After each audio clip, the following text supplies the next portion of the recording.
अस्सलाम वालेकुम, very good evening to all of you. आप देख रहे हैं पसे पर्दा और मैं हूं नादिया नकी। आज मुशीर ख़ज़ाना जनाब अब्दुल हफीज़ शेख साहब ने इकनॉमिक सर्वे 2020-21 पेश किया और जो तमाम अहदाफ हुकूमत हासिल ना कर सकी उसकी वजह उन्होंने कोरोना वायरस बताई। गुज़िश्ता माली साल में आप जानते हैं कि मौजूदा हुकूमत ने वैसे ही माशी बहरान का शिकार थी, जिसकी वजह उन्होंने पिछले दौरे हुकूमत के कर्ज़े और उनकी जो माशी बदहाली को ठहराया था वजह। लेकिन इस साल जो अहदाफ वो हासिल ना कर सकी और जो इस वक्त एग्जिस्टिंग उन्होंने फिगर्स पेश किए, उन्होंने बताया कि दुनिया मुतासर हुई है कोरोना वायरस से, दुनिया की बड़ी मईशत भी मुतासर हुई हैं, लिहाजा जाहिर है इसका असर पाकिस्तान पे भी पड़ा है। एक अंदाजे के मुताबिक उनका कहना था कि 3000 अरब रुपए का नुकसान कोरोना वायरस से मुल्क की मईशत को हुआ है। बहुत सारे फिगर्स उन्होंने आज पेश किए, लेकिन साथ साथ उन्होंने अपनी हुकूमत की अचीवमेंट का भी जिक्र किया कि उन्होंने 5000 अरब रुपए के कर्जे, गुज़िश्ता हुकूमत के जो कर्जे थे वो भी वापस किए। 73% जो था खसारा उसमें भी कमी लाई गई, एक्सचेंज रेट को मुस्तहकम किया गया, अखराजात को कम किया गया और साथ साथ उन्होंने कहा कि महसूलात में भी इजाफा होता अगर कोरोना वायरस ना आता, और कोरोना वायरस से कबल महसूलात 17% से बढ़ ही रही थीं।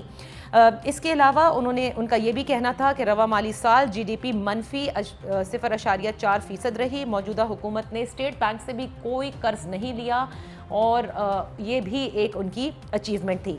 अपनी ब्रीफिंग में उन्होंने महसूलात जो है उसका जिक्र किया, मवासलात का किया, सर्विस सेक्टर का किया और इन तमाम शोबों में जो मनफी रुझान है इसकी जिम्मेदारी भी कोरोना वायरस पर ही डाली। अब से कुछ देर पहले हमने ये भी देखा कि वज़ीर आज़म पाकिस्तान जनाब इमरान खान साहब ने कोरोना वायरस की जो मौजूदा सूरत हाल है इस पर अपनी इजहार ख्याल भी किया और उनका ये कहना था कि अब से SOP पर सख्ती से अमल दरामद करने के लिए बाकायदा एक तरीक़ाकार जो है वो मुरतब किया है, जो वो वहाँ इस्लामाबाद से बैठकर मॉनिटर करेंगे तमाम सूबों को कि कहाँ कहाँ SOPs पर अमल दरामद नहीं हो रहा और जहाँ नहीं हो रहा वहाँ पर सख्त किस्म के एक्शन लिए जाएंगे। साथ ही उनका ये कहना था कि ऑपोजिशन जो है वो यूँ लगता है कि चाहती है कि अमवात बढ़ें और कुछ इस तरह से ये रुझान है कि अमवात बढ़ेंगी तो इसकी सारी जिम्मेदारी वो हुकूमत पे डालेंगी। उन्होंने कहा कि शुरू दिन से उन्हें ये मालूम था कि जैसे जैसे लॉकडाउन में नरमी आएगी वैसे वैसे कोरोना ने फैलना है और लोगों ने मुतासर होना है। अलबत्ता अभी भी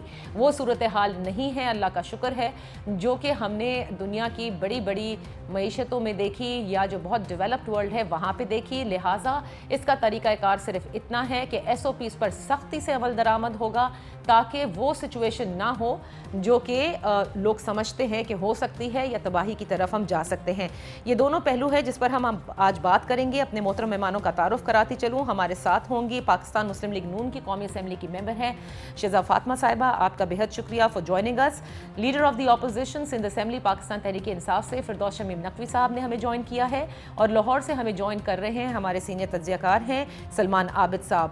प्रोग्राम के पहले हिस्से में जो इकोनॉमिक सर्वे इस वक्त एक ब्लीक पिक्चर पेश कर रहा है मईशत की, वो उसकी सारी जिम्मेदारी जो है वो कोरोना वायरस पर आयद की जाए या फिर corona virus coupled with the performance of this government.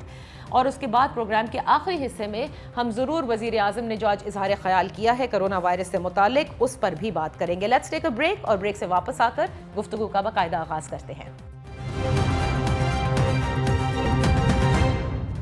Welcome back. बात होगी इकोनॉमिक सर्वे 2020-21 पर। शहज़ा आपसे गुफ्तगू का आगाज़ करूंगी। जो इस वक्त मईशत की तस्वीर ज़ाहिर है सामने आई है इस इकोनॉमिक सर्वे 2020-21 में और जो वजूहात पेश की हैं कि ये मुतासर ज़ाहिर है कोरोना वायरस से हुई है, क्या आप ये समझती हैं कि सिर्फ़ और सिर्फ कोरोना वायरस ही इसकी वजह है या कोरोना वायरस भी है और साथ साथ ज़ाहिर है कि विरसे में मिले हुए जो माशी बहरान था जिसका कि जिक्र पाकिस्तान तहरीक इंसाफ करती आई है, इट्स दैट?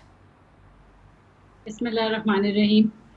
हम मेरा ख्याल है कि डिस्कस कर लेते हैं कि मुझे थोड़ा सा टाइम चाहिए होगा कि विरसे में को क्या मिला और कौन सा माशी बहरान मिला और फिर इन्होंने एक साल में 2018-19 में जिसमें कोई कोरोना वायरस नहीं था और इवन दिसंबर 2020 तक बल्कि फरवरी मार्च तक तो उन्होंने कॉग्निजेंस ही नहीं ली थी कोरोना की, तो मार्च 2020 तक जो है वो आपका जो आपके इकोनॉमिक इंडिकेटर्स हैं उनको हम देख के अंदाज़ा लगा लेते हैं। देखिए जब हम ये हुकूमत छोड़ के गए थे तो इसका GDP ग्रोथ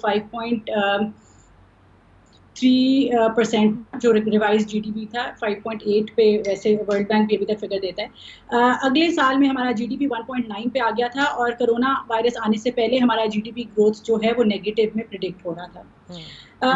इन्फ्लेशन, अगर महंगाई की बात कर लें, महंगाई की शरह की, तो वो हम 3.9% पे छोड़ के गए थे और 2019 में तकरीबन 13% जो है वो एवरेज इन्फ्लेशन 7% थी और 2019-20 में तकरीबन 12.8%, यानी कि इन्फ्लेशन बढ़ गई। ठीक है, ये मैं दिसंबर तक बता रही हूँ, मैं इसमें कोविड का नहीं आपको बता रही। सही।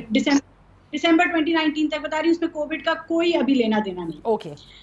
हम फॉरेन एक्सचेंज की बात कर लेते हैं जी। हम $16.4 बिलियन पे छोड़ के गए थे। 2019 के आखिर पे $14.5 बिलियन रह गए हुए थे। हम पीएसडीपी की बात कर लेते हैं। हम 1450 बिलियन लगा के गए थे। 2019 तक जो है इन्होंने सिर्फ 1000 अरब लगाया था।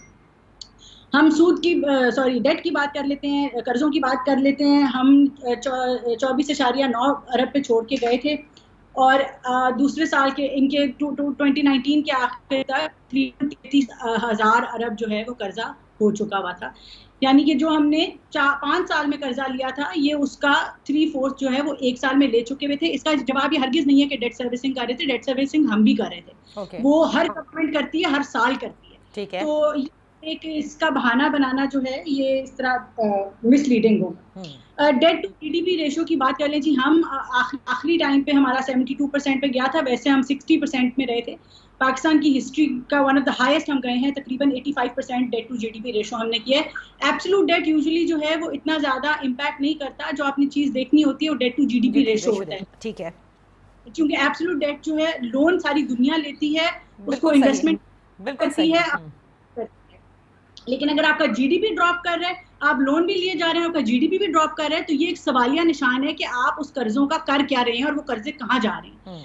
अब आप आ जाएं आखिर पे टैक्स कलेक्शन। कहा जाता था कि चोर होते हैं तो लोग टैक्स नहीं देते। हमारी हुकूमत के बराबर अगर कम नहीं तो इन्होंने टैक्स कलेक्ट किया। हालांकि हमने 5 साल में tax collection, revenue collection Pakistan की डबल करके गए थे हम।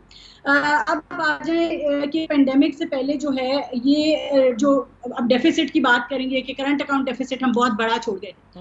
देखिए करंट अकाउंट डेफिसिट भी जो है वो आप as a ratio to GDP देखते हैं। हम अपना करंट अकाउंट डेफिसिट जो है वो तकरीबन ऑन एवरेज हमने जो अपना 5 साल का है वो 5 से 6% के दरमियान रहा और आखिरी साल में हम 7% पे हमारा डेफिसिट टू जीडीपी रेशो था। इनका 1 साल के अंदर जो डेफिसिट टू जीडीपी रेशो था वो 9%। तो ये तमाम चीजें जो है ना, ये आप जितने मर्जी फिगर्स मरोड़ तरोड़ लें, अब आप पूरा इल्जाम कोविड, यकीनन कोविड जो है इसका इकोनॉमिक इम्पैक्ट आएगा, मगर वो दिसंबर तक नहीं आया हुआ। ये तमाम दिसंबर के, ये आपकी गलत पॉलिसीज के, नाअहली के, और बीच में आपने काफी सारे करप्शन स्कैंडल्स भी देख लिए। इन तमाम चीजों को मिला के जो है वो हमारी इकोनॉमी ऑलरेडी डूब रही थी। हमारा अनएम्प्लॉयमेंट जो है वो तकरीबन 8.6%। So what you're saying is कि policies, performance of the government now coupled with corona, तो अब हालात कुछ ज्यादा ही दिगरगुन नजर आ रहे हैं। ऐसा ही है शिजा? I think I've just lost Shiza. I'm just going to now first go to Salman Abid साहब before I come back to Firdaus Naqvi. Salman Abid साहब देखिए, बात आप फिगर्स को भी अगर इतना ज़्यादा फोकस ना करें, शिजा ने ये फिगर्स ज़ाहिर है अपने पास से नहीं दिए हैं, लेकिन जो कुछ भी अब तक हम देख रहे हैं और इस वक्त जो इकोनॉमिक सर्वे ने जहाँ जहाँ डिफरेंट सेक्टर्स में मनफी ग्रोथ भी हुई है, हमारा जो शरह नमू है वो नेगेटिव की तरफ बताया गया, जो अगले साल का प्रोजेक्शन है वो भी कोई इतना अच्छा नहीं है। सो सब कुछ कोरोना वायरस के ऊपर डाल देना आपके ख्याल में सही है? Because the government did have half a year to actually perform, लेकिन बहुत चीज़ें जो हैं वो शायद स्ट्रक्चरल मैनेजमेंट के ऊपर चलती रहीं और जैसा जैसा IMF कहता रहा उस पर रहीं, और साथ साथ जो एक्सपेंशन होनी थी इकॉनमी की वो ना हो सकी। देखिए नादिया, आपको अच्छी तरह मालूम होगा कि जिस वक्त तहरीक इंसाफ की हुकूमत आई थी उस वक्त बहुत से इकोनॉमिक्स एक्सपर्ट ने यह कहा था कि मुल्क दिवालिया हो सकता है अगले चंद महीनों के अंदर, और हमें फौरी तौर पर जाके सऊदी अरब से, मुत्तहदा अरब अमारात से, UAE से, इन मुल्कों से कोई जो है ना 6-7 अरब डॉलर जो है ना वो लेने पड़े थे ताकि मुल्क को इस वक्त एक ऑक्सीजन प्रोवाइड की जाए। तो ये तो हमें मानना पड़ेगा कि जिस वक्त ये हुकूमत आई थी मईशत कोई बहुत अच्छी नहीं थी, नंबर 1। दूसरी बात, मैं बिल्कुल इत्तेफाक करता हूं कि पीटीआई की हुकूमत की जो गवर्नेंस स्टाइल है उस पर भी बहुत क्रिटिसिज्म होना चाहिए। वो उस तरह से नहीं है जिस तरह से वो दावा करते हैं, नंबर एक। नंबर दो ये है कि जिस अंदाज से माशी सूरत हाल चलाई गई उसमें भी इबाम नजर आया। पहले असद उमर साहब आए, उसके बाद दूसरे आ गए, और वो एक कॉन्फ्लिक्ट जो है इकॉनमी के अंदर वो हमें रिफ्लेक्ट होता नजर आया। टीम के अंदर भी और कैबिनेट के अंदर भी और हुकूमत के अंदर भी हमने वो तमाम चीजें देखी हैं। इसलिए मैं ये नहीं कहता कि सारा का सारा आप कोरोना पे मलबा डाल दें। कहीं ना कहीं पीटीआई की अपनी हुकूमत की परफॉर्मेंस भी, इकोनॉमिक परफॉर्मेंस भी और गवर्नेंस का कॉन्टेक्स्ट भी बहुत क्रिटिकल है, नंबर एक।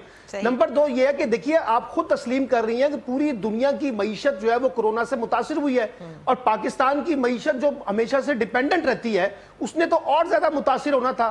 इसीलिए वो जो आज कहा गया कि 3000 अरब रुपए जो है वो हमें इसका लॉस हुआ है, तो वो कोई ढकी छुपी बात नहीं है, इससे भी ज्यादा। अभी आप देखिए, आपने एक फिगर नोट किया कि उन्होंने बताया कि 70 लाख के करीब करीब लोग जो है वो बेरोजगार होंगे। अच्छा, इसी तरीके से ओवरसीज पाकिस्तानी जो सऊदी अरब में, मुतहर्रब अमारात में, यूएई से वापस आ रहे हैं, वो एक अलग बड़ी तादाद है। तो एक बहुत बड़ा इंपैक्ट तो कोरोना के कॉन्टेक्स्ट में हमारी मईशत को पड़ना है। और ये जो सफेद पोश लोग हैं उनकी भी इकॉनमी इस वक्त सबसे ज्यादा इफेक्टिव हुई है। इसलिए मैं ये समझता हूं, मेरा एक सवाल है ना आपसे। आपने कहा कि जब मौजूदा हुकूमत आई थी तो इसमें कोई ढकी छुपी बात नहीं है कि सारे इकोनॉमिक जो माशी माहिरीन थे वो कहते थे कि हुकूमत मतलब ये दिवालिया हो सकता है ये मुल्क। अब क्या कहेंगे आपके नजदीक? इसलिए मैं कह रहा हूं कि अब देखिए ना, अब हमने उस सिचुएशन से थोड़ा सा अपने आप को पहले ग्रो किया। जब ग्रो करने लगे तो बहुत से इकोनॉमिक एक्सपर्ट ने कहा कि थोड़ी सी हमारी इकॉनमी जो है वो रिवाइव हुई है और आगे बढ़ी है। फिर अचानक हम पर कोरोना का एक अटैक हो जाता है जो पूरी दुनिया पे हुआ है, तो उससे फिर आपकी मईशत की जो सारी प्लानिंग है वो मुतासिर हुई है। लेकिन उसके बावजूद मैं इस बात पे ऑप्टिमिस्ट हूं कि हमें चैलेंजेस जो हैं अगरचे बहुत हैं, लेकिन अगर हम एक सही डायरेक्शन के साथ चीजों को ऑपरेट करने की कोशिश करें और खुद हुकूमत के अंदर जो ग्रे एरिया हैं इकोनॉमी की टीम के अंदर, उनकी अपनी गवर्नेंस के अंदर, अगर उसको हुकूमत ठीक तरीके से एड्रेस करे तो आप आगे बढ़ सकते हैं। लेकिन अगर प्रॉब्लम यह है कि एक तरफ आपकी गवर्नेंस क्रिटिकल है, आप उसको इंप्रूव नहीं कर पा रहे, और दूसरी तरफ आपकी इकोनॉमिक पॉलिसियों के अंदर यू टर्न्स बहुत हैं। कभी आप कुछ कहते हैं, फिर कभी कुछ कहते हैं, फिर कभी कुछ कहते हैं, वो चीजें नहीं होंगी। दूसरी, आपने कहा जी लोगों से इन्वेस्टमेंट करवाएं। अब देखिए ना, इंटरनल इन्वेस्टमेंट उस वक्त होती है जब आपके अंदर गवर्नेंस जो है वो बड़ी अच्छे तरीके से इंप्रूव हो रही हो, इनेबलिंग एनवायरनमेंट हो, तो लोग आपको इन्वेस्टमेंट करते हैं ना। सबसे इंपॉर्टेंट तो डिस्काउंट रेट है। अगर वो इतना हाई पे रहा तो कैसे लोग जो है वो इन्वेस्ट करेंगे, कैसे ये इकोनॉमी का पहिया चलेगा? इंटरनल भी इन्वेस्टमेंट नहीं हो रही, एक्सटर्नल भी इन्वेस्टमेंट नहीं हो रही। आप बाहर से बहुत ज्यादा तवक्को भी ना रखें, क्योंकि पूरी दुनिया इस वक्त मईशत के क्राइसिस का शिकार है। अच्छा फिरदौस, लेट्स बी वेरी फेयर। जो बहुत सारे फिगर्स जो हैं वो शिजा ने भी दिए, जाहिर है अपनी तरफ से उन्होंने भी नहीं बनाए वो फिगर्स। आज हफीज शेख साहब ने यह भी कहा कि डेट सर्विसिंग के अंदर बहुत बड़ी अमाउंट जाती है, और कर्जे ये रिसोर्स के लिए, रिसोर्स मोबिलाइजेशन के लिए हमने भी कर्जे लिए हैं। 5000 अरब रुपए का कर्जे जो हैं बैरूनी जो गुज़िश्ता हुकूमत के थे वो भी हमने अदा किए हैं। लेकिन on the whole of it, अगर आप दिसंबर तक की सिर्फ बात देखें प्री कोविड, तो क्या आप समझते हैं the economy was moving in the right direction? हाँ, कोरोना के आने के बाद बिल्कुल मईशत बहुत बुरी तरह मुतासर हुई, क्योंकि a quarter almost affects a lot. पूरे साल में अगर एक क्वार्टर के अंदर इकॉनमी बिल्कुल ही स्टैंड स्टिल पे हो तो जाहिर है आपके फिगर्स बहुत बुरी तरह मुतासर होते हैं। जी फिरदौस, आपको मेरी आवाज़ आ रही है?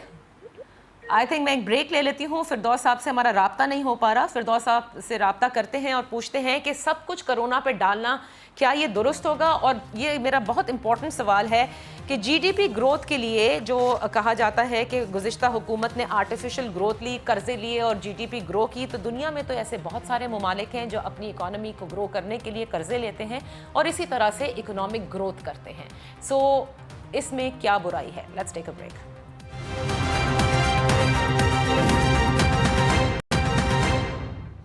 Welcome back. शिजा फातिमा साहिबा हमारे साथ हैं, सलमान आबिद साहब हैं और फिरदौस शमीम नकवी साहब हैं। फिरदौस साहब, आपकी तरफ आते हैं। ब्रेक से पहले आपसे राब्ता नहीं हो रहा था। जो इकोनॉमिक सर्वे में फिगर्स आए हैं, यकीनन वो आपके लिए बतौर पीटीआई मेंबर भी काफ़ी परेशान कुन होंगे, बट शिजा ने सारे फिगर्स की जो बात की है वो दिसंबर तक की है, प्री कोविड की है। सो आप सब कुछ ठीक है, धचका ज़रूर लगा है और बहुत बड़ा लगा होगा मईशत को, लेकिन क्या आप समझते हैं कि प्री कोविड इतनी अच्छी परफॉर्मेंस गवर्नमेंट की थी कि had the Covid not happened the economy would have taken of really well? देखिए, nobody is stating कि economy would have taken of, लेकिन जितनी फिजा की बात मैंने सुनी थी, सबसे पहले तो मैं पूछना चाहूंगा कि रियल गवर्नमेंट ऑफ पाकिस्तान के पास अपने डॉलर्स कितने थे। और जैसे कि बताया गया और अभी कहा गया, we were at the verge of default. कोई हमारा दिमाग नहीं खराब हुआ था, न वजीर आजम को कोई ऐसी जरूरत थी, अगर इतना खजाने में पैसे थे कि हम गली गली अपने सेक्रेड पोजीशन से कि हम IMF के पास भी नहीं जाएंगे, हम पोल भी तोड़ देंगे, हमने सारे वो मंसूबे खत्म कर दिए। इससे कि हम बहुत बेवकूफ लोग थे, पैसे तो पड़े हुए थे घर के अंदर, पड़े हुए वो नवाज शरीफ के घर के अंदर थे मोस्ट प्रॉब्ली, हमारे खजाने में नहीं पड़े हुए थे। अगर पड़े हुए होते तो बताएं किधर थे वो पैसे। What was discovered during this is कि जो पाकिस्तान की लाइबिलिटीज थी, जो ऑफिशियली रिकॉर्डेड थी, वो अंडरस्टेटेड थी। इससे कि वो अंडरस्टेटेड किस थी कि वो हिडन थी। और ये मैं नहीं कह रहा, ये हमारे इकोनॉमिस्ट कह रहे थे, डॉक्टर अशफाक कह रहे थे, आपके प्रोग्राम पे आके कहा हुआ है। एक बात बता दें, जब एक मुल्क डिफॉल्ट के दहाने पे खड़ा हो और वहां से उसको डिफॉल्ट को सेव किया जाए, उसका क्रेडिट ये किसको दे दें? इससे कि या तो ये कहेंगे डिफॉल्ट पे हम लाए थे, अच्छा उस डिफॉल्ट की वजूहत भी बता दे कि वो डिफॉल्ट पे हम जा क्यों रहे थे। इससे कि जितना ये अंडरप्ले कर रही है करंट अकाउंट डेफिसिट को, देखिए एक दो किस्म के लोन्स हैं, एक है अपने लोन्स जो डोमेस्टिक लोन्स हैं, जिसके लिए हुकूमत वक्त को अगर और कोई चारा नहीं है, वो नोट छापे तो वो कर्जे अदा कर सकती है, इन्फ्लेशनरी होगा, सब कुछ होगा, वो मैं माना उसके अदर कॉन्सिक्वेंसेज है। एक है आपके डॉलर बेस्ड लोन्स, वो आपके आ रहे हैं करंट अकाउंट डेफिसिट से। जरा इनको कहें कि जरा अपने उस पूरे 5 साल के पीरियड के अंदर हर साल का जो डेफिसिट था वो ऐड करके बता दे, और उसके बावजूद मुझे ये समझा दें कि इसकी करेंसी स्टेबल कैसे थी। When we had to come, we were forced to go to IMF. We were also forced to collect money from other countries. Okay. और उसके डिस्पाइट उसके consequences हैं. When you have to go for a massive devaluation of your currency, was that by choice or was that by force? बहुत फर्क है। जब आप ये सोचेंगे जो पेट्रोल आप 100 रुपए का लेते हैं, वो एकदम से 160 रुपए का आपको करना पड़ जाएगा, तो उससे इकोनॉमी जो है, कॉस्ट ऑफ इनपुट बढ़ेगी तो इकोनॉमी प्रोग्रेस करेगी या डिक्रीज करेगी। वो जो डिफिकल्टीज हम लोग फेस कर रहे थे, उसकी वजूहत कौन सी थी? वो मुल्क जिसने अपनी इंडस्ट्री नहीं लगाई और 22 बिलियन के ऊपर एक्सपोर्ट छोड़ी और 62 बिलियन के ऊपर इंपोर्ट छोड़ी, हमें एक इंडस्ट्रियलाइजेशन की तरफ से कंज्यूमर ओरिएंटेड सोसाइटी बना दिया। इसकी जिम्मेदारी कौन देगा? अच्छा, अगर आप एक तरफ से इन सारी चीजों को सही करने जाएंगे तो आपको क्या क्या करना पड़ेगा? तो जिस चीज का हमने क्रेडिट लिया वो ये है सबसे पहले कि हमने इकोनॉमी को डिफॉल्ट से बचाया, और उसके लिए हमने बड़ी सुनी कि आप तो कशकोल भी तोड़ देंगे, आपने तो ये भी किया, सारी चीजें की, लेकिन हमें वो जीते हैं कोई इतराज नहीं होता। Please let me complete, I am not have the chance of it and I have not heard everything which she said, and I was not prepared for this program because मुझे तो बड़े last moment पे आपने entry दी है, therefore I could not even pull out my figures. लेकिन मैं conceptual बात कर रहा हूँ, economics की बात कर रहा हूँ, I am not an economist but I still understand enough being a businessman. तो बट एक चीज बता देना कि जो जीडीपी ग्रोथ का फिगर था या जिस जीडीपी पे वो छोड़ के गए थे, that was a wrong figure? मैंने ये कहा ही नहीं, मैंने आपने मैं तो आपसे पूछ रही हूँ, सुना। नहीं मैं आपसे पूछ रही हूँ ये कि जो 5.3 5.8 का फिगर कोट होता है, देखिए मैं बड़ी आसान तरीका है, जीडीपी होती क्या है, लेट हर एक्सप्लेन।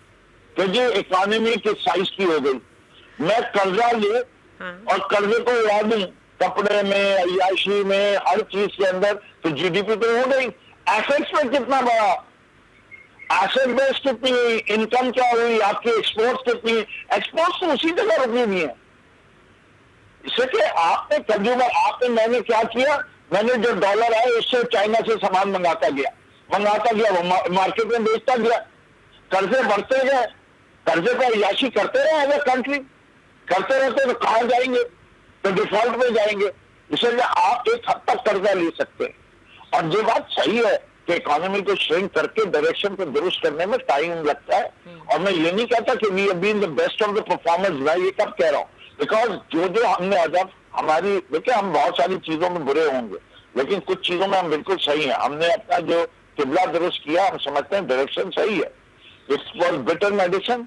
आपको अपनी टैक्स बेस बढ़ानी थी, जो रेजिस्टेंस और जितनी रेजिस्टेंस रिटेल सेक्टर से आई, इकोनॉमी को डॉक्यूमेंट करने में जो आई है, वो पूरी एक क्लासिक बैटल है जो अभी भी चल रही है। इस मुल्क में जब तक आप टैक्स पेइंग का कल्चर नहीं लेके आएंगे, आपकी टैक्स बेस नहीं बढ़ाएंगे, इररिस्पेक्टिव के इकोनॉमी एंड ग्रोथ नहीं रही, तब भी टैक्स कलेक्शन 17% बढ़ा है बिफोर कोविड। ये नहीं है कि नहीं बढ़ा था फ्रॉम द प्रीवियस ईयर।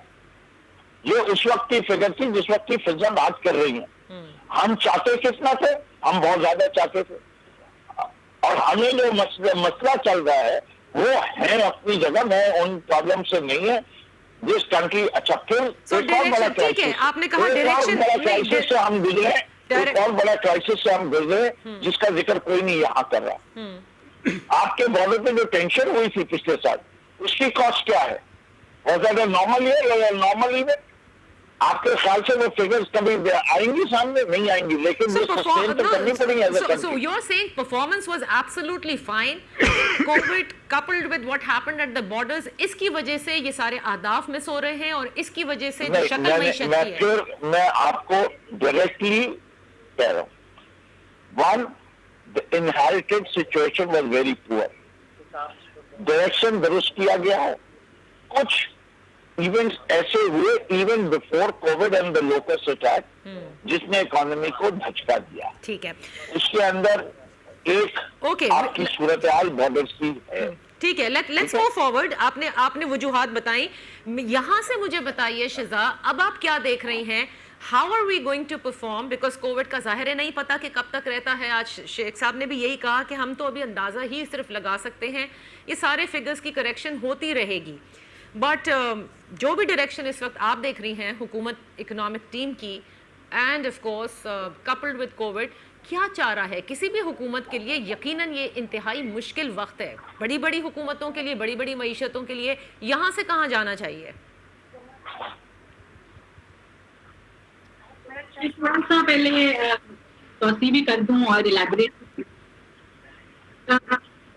कि हमने 5 साल में 11,000 और उसमें हमने इस लोड सेटिंग थी वो 0 पे आई। कैपेसिटी पेमेंट की बात करनी है तो मैं वो भी कर लेती हूँ। कैपेसिटी पेमेंट्स वो अगर ये सवाल करेंगे तो मैं उसका डिटेल में आपको जवाब दे दूंगी। हमने लोड शेडिंग की, हमने सिक्योरिटी जो है आपकी उसमें ज़रबे अज़ब हुआ, रद्दुल फसाद हुआ, हमने बॉर्डर फेंसिंग की अफगानिस्तान की, बेतहाशा कोमिंग ऑपरेशंस हुए वाजिब पाकिस्तान के साथ मिलके, 100% पाकिस्तान ने खुद उसको फंड किया। उसके बाद हमने इस मुल्क के अंदर जो कम्युनिकेशन का नेटवर्क है जो सीपेक के अंडर बिछा, आज आप लाहौर से कराची जो है वो 12 से 13 घंटे में बाय रोड ट्रैवल करते हैं। आपके मुल्तान जो है आप लाहौर से 3.5 घंटे में पूरे पाकिस्तान में, इवन आपके वेस्टर्न रूट भी जो है वो कंप्लीट हुआ। पाकिस्तान ये एसेट की बात करते हैं, पाकिस्तान के पास क्या है? हमने पाकिस्तान की जो एसेट इंक्रीज है सिर्फ 17 अरब डॉलर की जो NHA के पास हम सड़कें छोड़ के गए हैं, उसके अलावा 8,000 किलोमीटर सड़कें, 1700 किलोमीटर मोटरवेज, चश्मा के 2 न्यूक्लियर पावर स्टेशंस हैं, भिक्की गवर्नमेंट ऑफ पाकिस्तान ओन करती है, Karachi nuclear power plant Pakistan government own करती है। ग्यामीर भाषा की हम 120 अरब रुपए का लैंड इनको खरीद के दे के गए, तबेला 3 की एक्सटेंशन करके गए, सुखी किनारी बना के गए। I can name like asset increase हमारा कितना हुआ है, मैं आपको जितने कहते हैं बता देती हूँ। हम अपने 11,000 अरब की को अपनी डेवलपमेंट से बैक करते हैं, जीडीपी ग्रोथ से बैक करते हैं। मैं रिपीट करती हूँ, कर्जा कभी किसी मुल्क का एब्सोल्यूट टर्म के अंदर प्रॉब्लम नहीं होता, क्योंकि उससे आपकी डेवलपमेंट होती है, इंटरनेशनल फिनोमेना है। बिल्कुल। आपका डेट टू जीडीपी रेशियो क्या होता है, that is what you need to know. अगर आप ग्रो कर रहे हैं और आप कर्जा ले रहे हैं तो इसका मतलब है कि आपका कर्जा इन्वेस्ट हो रहा है। इन्होंने अगर अपनी वही सियासी तकरीर करनी है कंटेनर वाली की चोर खा गए कर्जा लेके कर गए, तो वो बेशक करें, लेकिन ये फैक्ट्स हैं। और अगर इनको लगता है कि सब कुछ अंडरस्टेटेड था तो please go to the finance ministry, 2 साल होने वाले हैं, आप जाएं और आप स्टेट बैंक की रिपोर्ट्स को दुरुस्त करवाएं ताकि दुनिया भी जो है वो मिसलीड ना हो और हम भी मिसलीड ना हो। गलती ये भी बताएं, गलती उन्होंने 1 साल के अंदर जो 8,000 से 10,000 अरब का कर्जा ले लिया, उसकी मुझे एक ईंट दिखा दें जो इस मुल्क के अंदर लगाई हो। क्या डेट सर्विसिंग हम नहीं कर रहे थे? ये हो सकता है कि कोई गवर्नमेंट डेट सर्विसिंग नहीं कर रही करती है, सारी गवर्नमेंट। ये फैक्चुअल बातें हैं। इसके अंदर आप फिर वही बात है कि आप बेशक हवा में जितना मर्जी कहें हमारा दिवालिया होने वाला था, हमने ऊपर ले गए, इकोनॉमी स्टेबलाइज कर दी।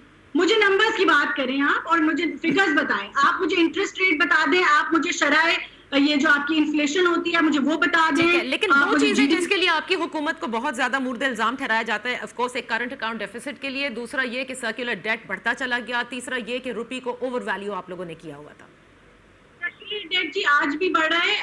अगर मैं ऑनेस्टली मेरे पास फिगर्स नहीं है सर्कुलर डेट की, मैं उस पर ज्यादा तबसरा नहीं कर सकती, लेकिन वो वही बात है कि वो आज भी बढ़ रहा है। और उसकी एक वजह ये है कि कैपेसिटी पेमेंट्स जो हैं, हमारे टाइम पे जो जीडीपी ग्रोथ था वो 7 से 8% के ऊपर जो है वो दुनिया प्रेडिक्ट कर रही थी अगले 1-2 सालों में। कैपेसिटी पेमेंट आपको तब पड़ती है जब आप बिजली कंज्यूम ना कर सकें। अगर आपने इंडस्ट्री बिठा दी, अब इन्होंने कहा इंडस्ट्री को नहीं चला के गए, हम इंडस्ट्रियल ग्रोथ को जो है वो तकरीबन 5% के ऊपर छोड़ के गए थे और इन्होंने आते ही उसको 1% के ऊपर ले आए। और उसके बाद आज जो है दिसंबर तक की मैं बात कर रही हूँ, -5% पे थी। मैं कोविड की बात नहीं कर रही। ओके। -5% इंडस्ट्रियल ग्रोथ थी पाकिस्तान के अंदर दिसंबर 2019 के अंदर।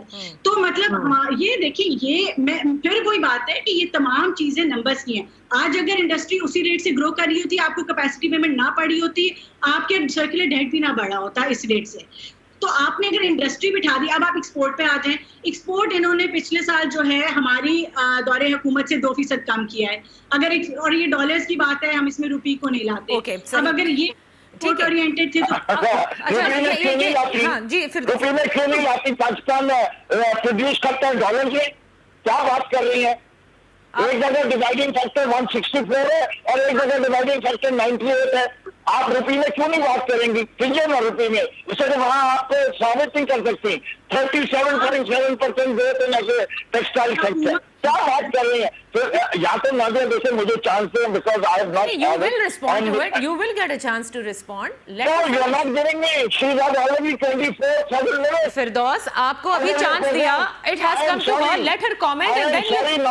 नहीं तो आप, excuse me, I'm sorry also, let her complete and then you can respond. This is the second time she has been at it for the 10 minutes slot. How you do the program then? I should be off it. Second time आपको भी मिलेगा मेरे भाई, अगर आप थोड़ा सा तहम्मुल रखें, ये अपनी बात कंप्लीट कर लें, फिर आपकी तरफ भी आएंगे और फिर सेकंड टाइम जो है सलमान आबिद साहब को भी मिलेगा। You will have to wait and listen to her first. जी शिजा complete and then he can respond. Thank you so much. This is a problem top to bottom, they can't listen. और ये अगर सुन लें शुरू से तो फिर शायद हमारे हालात बेहतर होते, हम मिल के चल सकते, मगर ये वजीर आजम से नीचे तक हमें इशू नजर आता है। बहरहाल नादिया, बात ये है कि ये आपकी इंडस्ट्रियल ग्रोथ की फिगर्स हैं, ये आपकी एसेट इंक्रीज की फिगर्स हैं। हम जब आए थे हमें 3 मसाइल थे जी, इस मुल्क के अंदर ना बिजली थी ना गैस थी। और ये मैं मतलब ये हाउस होल्ड, आप किसी सिर्फ आपके घर में भी 22 घंटे की लोड शेडिंग थी, आज होती है या नहीं होती?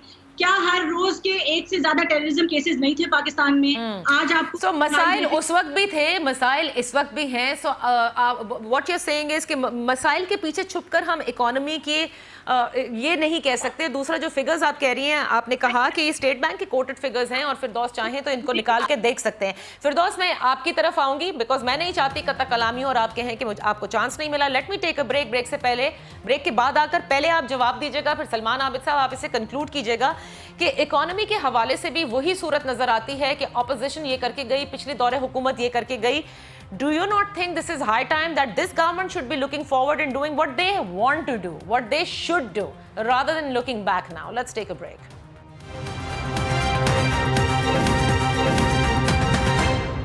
Welcome back. प्रोग्राम का आखिरी सेगमेंट है। Without wasting time, Firdous Shamim Naqvi साहब जी, आप जवाब देना चाह रहे हैं जो फिगर्स शिजा दे रही हैं। स्टेट बैंक की रिपोर्ट का पहले एक पैरा पढ़ देता हूँ, which could sum up because numbers नहीं है, and then I will put some questions. Okay. Broadly speaking, the current account deficit contracted to a 6-year low. Foreign exchange reserves increased. The primary budget recorded a surplus, and core inflation eased. The report further states that export-based manufacturing also showed signs of traction, and construction activities picked up, indicating that the economy was on the path of recovery. Now let me ask you some questions. कितने power plant लगाई आपने और कितने megawatt लगाया, उसके साथ आपकी distribution capacity किधर थी? अगर आपके पास ट्रांसमिशन एंड डिस्ट्रीब्यूशन कैपेसिटी नहीं हो और आप पावर प्लांट लगा दें और उसके कैपेसिटी पेमेंट का बर्डन किसके ऊपर आया? Unbalanced growth which is creating a havoc on this power sector. जो आपके पास जो मेगावाट और बिजली लगाई है उसके साथ मैचिंग ट्रांसमिशन एंड डिस्ट्रीब्यूशन नहीं है। ठीक है। अगर आप इनके दौर में देखें तो माजी के उसके नहीं कि जो इनके पावर प्लांट्स की फ्यूल मिक्स थी उसको देखिए, साथ साथ देखिए कि जो coal based power plant Sahiwal में लगाते हैं, क्या जबरदस्त बात है। क्या ट्रांसमिशन सस्ती होती है या कोल? ये पैसे बनाने के नंदीपुर प्रोजेक्ट, जितने बड़े बड़े project Nawaz Sharif bank company करती थी वो किकबैक्स के लिए करती थी, और उसका बर्डन क्या होता है इकोनॉमी पे? लेकिन वो तो आप प्रूफ नहीं कर सके ना आपकी हुकूमत अभी तक। अगर इनके पास इतनी साहियत थी तो पाकिस्तान स्टील क्यों नहीं चला के दी, जिसके ऊपर ये फैमिली इतनी शोर मचाती थी कि we know how to run steel, जिसके ऊपर इनकी बेसिक हेल्थ चलती थी। They couldn't run the steel mill. They could not bring PIA into profit. Neither could your government, क्योंकि असद उमर साहब ने बिल्कुल क्लियरली कहा था कि वो स्टील मिल, असद उमर साहब ने भी स्टील मिल के हवाले से जो कुछ कहा था आज उसके बरक्स ही करते नजर आ रहे हैं ना आप लोग। नहीं जी, sorry, I will not. You can have a program with me separately on this, but I will stick to the subject of economy today. तो नहीं चलाई, जो कुछ ये कहते आए हैं ने पाकिस्तान को एक क्लाइंट स्टेट बना के छोड़ दिया। यहाँ तक के शोर क्रेन विच इज पानी के लिहाज से सबसे बुरा क्रॉप है, उसको इन्होंने प्रमोट किया है। अच्छा। और पाकिस्तान में cotton area, wheat area, Pakistan के कैश क्रॉप्स हैं, उनको तबाह किया है। और आपके भाई अगर उन्होंने तबाह नहीं, Firdous I am sorry, one thing, आपने एग्रीकल्चर का जिक्र किया, आपने देखा कि पिछले 2 सालों में एग्रीकल्चर जो आपके मेजर क्रॉप्स हैं उनकी ग्रोथ क्या रही है? ये उसकी सबसे बड़ी वजह वाटर स्कैर्सिटी है, क्लाइमेट चेंज है। You also look at the reason. No government will get to do it. Okay, all right. ये अच्छा सलमान आबिद साहब जरा इसका जल्दी से क्विकली तज्जिया कर दें ताकि फिर शिजा पे हम क्लोज करें। 50 साल में कोई डैम नहीं बना, 50 साल में कोई डैम नहीं बना भाई। क्लाइमेट चेंज 2 साल में हो गया, उससे पहले कोई क्लाइमेट चेंज नहीं। ठीक है, अच्छा, ओके। बड़ा जो है जी सलमान साहब, एक बड़ा प्रॉब्लम ये है कि जब हुकूमत और अपोजिशन के दरमियान टाकरा देखते हैं तो अपोजिशन इस तरह से पेश करती है जैसे माजी के अंदर दूध की नदियां और दूध के नहरें बह रही थी, और हुकूमत इस तरह से पेश करती है कि सारा मलबा जो है वो साबका हुकूमत पे डाल दें। बिल्कुल सही। ये एटीट्यूड ठीक नहीं है। इस वक्त जो क्राइसिस है, अब इस वक्त उसको डील करने के लिए जो वे फॉरवर्ड है, नंबर 1 ये कि आप अपने नॉन डेवलपमेंट एक्सपेंडिचर्स खत्म करें, ठीक है, और अपना गवर्नेंस का साइज कम करें इस मईशत के कॉन्टेक्स्ट में। और नंबर 3 आप मेगा प्रोजेक्ट्स जो हैं वो बंद करें, और मेगा प्रोजेक्ट्स के मुकाबले में अपनी प्रायोरिटीज को रिविजिट करें, रीस्ट्रक्चर करें, रीडिजाइन करें। इस वक्त जो इकोनॉमी की सूरत हाल है उसको पेश नजर रखते हुए आप अफर्मेटिव एक्शन के तहत कड़वे फैसले करें, और वो एक रवायती जो इकोनॉमी चल रही थी वो उस तरह से चलने वाली नहीं है। अब हुकूमत को चाहिए कि वो अपने ऐसे फैसले करे जो अपनी आज की जरूरत के तहत उसकी प्रायोरिटी की बेसिस के ऊपर आते हैं। ये जो इस वक्त जो साइज ऑफ गवर्नेंस है वो खुद बहुत बड़ा मसला है। आप फेडरल गवर्नमेंट देख लें, प्रोविंशियल गवर्नमेंट्स देख लें, जिस किस्म के डेवलपमेंट नॉन डेवलपमेंट एक्सपेंडिचर हो रहे हैं उनको कटौती करें, और आप वहां लगाएं जहां उसकी जरूरत है। हेल्थ सेक्टर के ऊपर लगाएं, अपने सोशल सेक्टर के अंदर लगाएं, और मैं ये समझता हूं कि फिर चीजें आगे चलेंगी। अच्छा। दूसरा, मैं सिर्फ एक छोटा सा कमेंट करना चाहता हूं कोरोना के कॉन्टेक्स्ट में जो प्राइम मिनिस्टर ने आज बात की है। देखिए, बात यह है कि अब हमें अपने आप को थोड़ा सा कोरोना के अंदर जीने का एक नया ढंग देखना होगा। सही। हर चीज का मसले का हल ना लॉकडाउन है ना कर्फ्यू है। आप लोगों को एसओपीज पे लेके आए, एजुकेट करें, आप अपनी रेट जी, आज उन्होंने कहा है कि मैं टाइगर फोर्स ला रहा हूं, ये सारे प्रॉब्लम क्रिएट कर रहे हैं। उन्होंने कहा है टाइगर फोर्स भी ला रहे हैं, डेटा कलेक्शन भी हर हॉस्पिटल में। टाइगर फोर्स तो अभी तक हमें नजर ही नहीं आई ना। नहीं, वो पता नहीं कब आएगी। टाइगर फोर्स तो हमें पिछले 1 माह में कहीं नजर ही नहीं आई। नहीं, वो तो कई अरसे से भाई उसकी ओपनिंग हो गई, सब कुछ हो गया। वो ओपनिंग प्राइम मिनिस्टर की तरफ हुई होगी ना। देखिए, मैं लाहौर में बैठा हुआ हूँ, लाहौर में, पंजाब में मैंने टाइगर फोर्स को अमली तौर पे कहीं नहीं देखा। तो वो कौन सी टाइगर फोर्स है जिसने अमली तौर पे काम किया है? वो अभी रीलॉन्च करेंगे। Shiza, let's close it on you. Please मुझे बताइएगा क्विक कमेंट कि डू यू नॉट थिंक कि डिस्काउंट रेट को कम करें? अब डोमेस्टिक इकोनॉमी को का पहिए को बहुत चलाना होगा आपको, यहीं पर ऐसी इंडस्ट्रीज लगे, यहीं कंजम्पशन हो, सो दैट जॉब जो है वो भी जनरेट हो और कुछ चीजें चलना शुरू हो। जिस दिन शहबाज शरीफ साहब आए थे, हमारे कम ज़र्फ वज़ीर आज़म ने जिस तरह अपनी तकरीर का आगाज़ किया, आज उनको कोरोना भी, अल्लाह ताला उनको सेहत दे। इतना तो हो नहीं सका कि एक गुड वेल विशिंग कोई ट्वीट ही बंदा कर देता है। वज़ीर आज़म है पाकिस्तान के, लेकिन उनकी तंग ज़हनी जो है वो चेयरमैन पीटीआई से ही बाहर नहीं निकल रही। तो आज जो उन्होंने, जिस दिन वो आए थे, उन्होंने अपनी पहली तकरीर में ही कहा था कि आप ये जो शरह सूद है इसको 7% पे ले आएं, आपके पास एक फिस्कल कुशन क्रिएट हो जाएगा, उससे आपकी इन्वेस्टमेंट बढ़ेगी और ये जो फिस्कल कुशन क्रिएट होगा, आपकी डेट सर्विसिंग नीचे आएगी, डोमेस्टिक डेट सर्विसिंग, वो आप पैसे जो हैं वो यूटिलाइज कर सकेंगे लोगों को फायदा पहुंचाने में। ये बड़े सिंपल सा एक बात थी जो कि नहीं की गई। आज दुनिया में जो है वो पेट्रोल कम से कम कीमत पे है। पाकिस्तान में पेट्रोल की जो टैक्स रेशो है वो 100% से ऊपर है। पेट्रोल भी जो है वो आप 35 से 40 रुपए पे ला सकते हैं ताकि मजीद इन्फ्लेशन नीचे आए, लोगों के पास स्पेंडिंग पावर बढ़े। और ये फरदौस शमीम नकवी साहब ने वही एक प्रोजेक्ट गिनवा के, वही कंटेनर की बातें करके, देखिए fact of the matter is 5 साल के अंदर इस मुल्क में लोड शेडिंग खत्म हुई है, सिक्योरिटी वापस आई है और एक इंफ्रास्ट्रक्चर का जाल बिछा है। इंडस्ट्रियल आप इतनी पावर कंज्यूम नहीं कर रहे जितनी पावर बना के चले गए। आपको you need to have ethics of a dialogue. You can't cut the other person every time. बात ये है कि ये जो पावर प्लांट्स की बात हो रही है, ये बात मैंने आपको कैपेसिटी चार्जेस की और सर्कुलर डेट की बात कर दी। I don't need to repeat myself, जिसने समझना था समझ लिया होगा। ऑन ग्राउंड बात यह है कि आपकी इंडस्ट्रियल ग्रोथ 4.5% से -5% पे आई है। आपकी एग्रीकल्चर की ये बहुत बातें करते हैं, उसकी भी ग्रोथ तकरीबन 3% से जो है वो 0.4% पे शायद आज खड़ी हुई है और इस साल शायद उससे भी कम होगी। इनकी दफा क्लाइमेट चेंज एक इशू है, इनकी दफा गलतियां हैं, इनकी दफा IMF हमने भी लिया था, 2 साल में पूरा प्रोग्राम मुकम्मल किया था, इन्फ्लेशन फिर भी हमने कंट्रोल रखी थी, डॉलर भी कंट्रोल रखा था, इंटरेस्ट रेट भी कंट्रोल रखा था। आपका IMF अनोखा नहीं है, आपके IMF का प्रॉब्लम ये बैड डिसीजन और डिलेड डिसीजन था। अच्छा, अब moving forward because we have to now complete the show. I think what needs to be done is, चाहे आप ऑपोजिशन के सजेशन ले ना ले, लेकिन बहुत सारी चीजें अब इकोनॉमिकली देखनी होंगी, especially the agriculture sector which we can at least rely on. So I think we will have to now close it on this note. जो फिगर्स सामने आई हैं, बिल्कुल इस हुकूमत को ये बात ज़रूर हम कहते हैं कि जो मईशत को जो धचका पहुंचा है, बिल्कुल कोरोना से पहुंचा है, दुनिया की मईशत को पहुंचा है, लेकिन बात हो रही है कि कोविड से पहले क्या सूरत हाल थी और अब इस परफॉर्मेंस को आगे लेकर ये इकनॉमिक टीम कैसे जाएगी। इसी के साथ साथ ज़ाहिर है वज़ीर आज़म पाकिस्तान ने जो आज SOP पर अमल दरामद के लिए कहा और कहा कि सूबों में जहाँ नहीं होगा उसके खिलाफ एक्शन लिया जाएगा। ये वही वज़ीर आज़म है जो बता रहे थे कि 18वीं तरमीम के बाद सूबे खुद मुख्तार होते हैं। इजाज़त दीजिए, अल्लाह हाफ़िज़।